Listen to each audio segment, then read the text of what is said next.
এই যে আইবি জামিন পেল, কিভাবে জামিন পেল, কত কোটি টাকার বাণিজ্য হয়েছে, এগুলা কেন আপনারা বলেন না?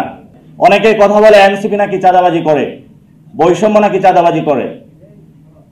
আর এরা কত টাকা চাঁদাবাজি করছে আপনাদের প্রত্যেকটা মানুষের হিসাব যদি নেওয়া হয়, প্রত্যেকটা মানুষের যেই টাকা চাঁদাবাজি করেছে এই টাকা দিয়ে একসাথ করে বাংলাদেশের আগামী নতুন একটি সুন্দর রাষ্ট্র বিনির্মাণ থেকে শুরু করে উন্নত রাষ্ট্রে আপনাদের পরিণত করা যাবে। এই টাকা দিয়ে আপনারা চাঁদাবাজি দুর্নীতি করেছেন এই গণ অভ্যুত্থানের পরে বাংলাদেশে। আওয়ামী লীগের যখন আমরা জেলে নিয়ে যাই মন্ত্রীগুলাকে ধরে ধরে তারা তাদের জন্য লবিং করে। আপনারা তো এগুলা জানেন, আপনারা কেন বলেন না? এই যে আইবি জামিন পেল, কিভাবে জামিন পেল, কত কোটি টাকার বাণিজ্য হয়েছে, এগুলা কেন আপনারা বলেন না? এখন ওনাদের বিরুদ্ধে কথা বললে ওনাদের হলো চান্দি গরম হয়ে যায়। সমস্যা কি আপনাদের ভাই? আমরা অনেকে বলা হয়ে থাকে যে রাজনীতি করতে আসলে একটু সুশীল ভাষায় কথা বলতে হবে, রয়েস হয়ে কথা বলতে হবে, তাহলে মিটিং এ তো অ্যারেঞ্জ করা যাবে না। আর আমরা অনেক আগেই তো গোল টেবিলের রাজনীতি আমরা খারিজ করে দিয়েছি। এই যে গুলশান বনানী বিভিন্ন রুমে বসে বসে কে কোন আসনে হবে, বাংলাদেশের নতুন সেটেলমেন্ট কি হবে, তারা হলো এটা ভাগ করতেছে। অগাস্টের 5 তারিখে সবগুলো রাজনৈতিক দলকে ক্যান্টনমেন্টে ধরে নিয়ে যাওয়া হয়েছিল, তারা সেখানে গোল টেবিল বসাইছে। আমরা শাহবাগ থেকে বললাম বাংলাদেশের ক্যান্টনমেন্টের কোনো গোল টেবিলে আগামী রাজনীতি হবে না, এবং সেখানে জনগণ বিজয় হয়েছিল। বাংলাদেশের জনগণের শক্তির উপর আর কোনো শক্তি নাই, এটা বিএনপিকে বিশ্বাস করতে হবে, করতে হবে, করতে হবে। আপনারা যে রাজনীতি শুরু করেছিলেন, সিপাহী বিপ্লব, জনতার দেখলাম ঢাকার রাজপথ বেশি গিয়েছে।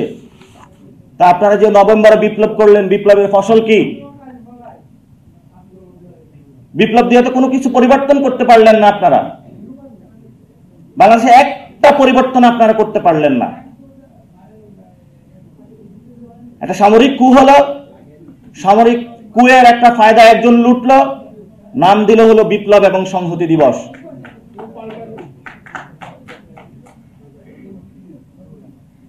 আপনাদের দুনিয়া সভ্য জগতের দিকে যাচ্ছে, আর এইসব যারা ভদ্রজন মহাপল্লীজনে যারা রয়েছেন তারা একটা অসভ্য জগতের দিকে যাচ্ছে।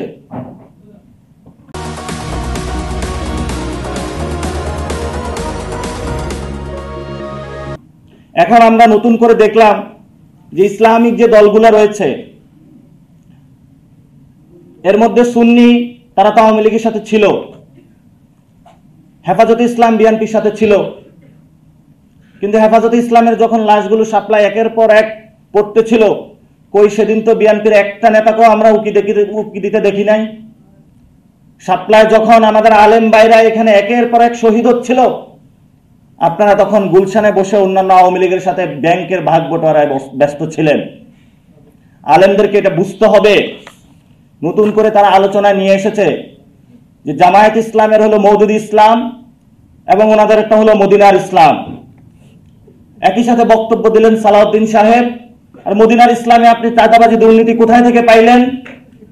মদিনার ইসলামে আপনি ফ্যাসিজম কোথায় পাইলেন? মদিনার ইসলামে আপনি হাওয়া ভবন কোথায় থেকে পাইলেন? মদিনার ইসলামটা একটি শান্তির সমাজ প্রতিষ্ঠা করতে আমাদেরকে শিখিয়েছিল। তো মদিনার যদি আপনারা বাংলাদেশে কায়েম করতে চান, তাহলে মদিনার সনদটা একটু ভালো করে পড়ে নেবেন, তাহলে জুলাই সনদের রেফারেন্সের কিছু না কিছু পাবেন সেখানে। কারণ জুলাই সনদে যে কথাগুলো বলা হচ্ছে, শান্তির যে নতুন একটি সাম্যের সোসাইটি প্রতিষ্ঠা করার কথা বলা হচ্ছে, সেগুলোই তো মদিনার সনদের ভাষ্যের কথা। তাহলে মদিনার সনদ কি আমাদেরকে দেখাচ্ছেন মদিনার যে জীবন সেটা কি আমাদেরকে রাজনৈতিকভাবে ওয়াশ করার জন্য, চোখে কিছু ধুলো দেওয়ার জন্য আপনাদের এই বক্তব্য দিচ্ছেন?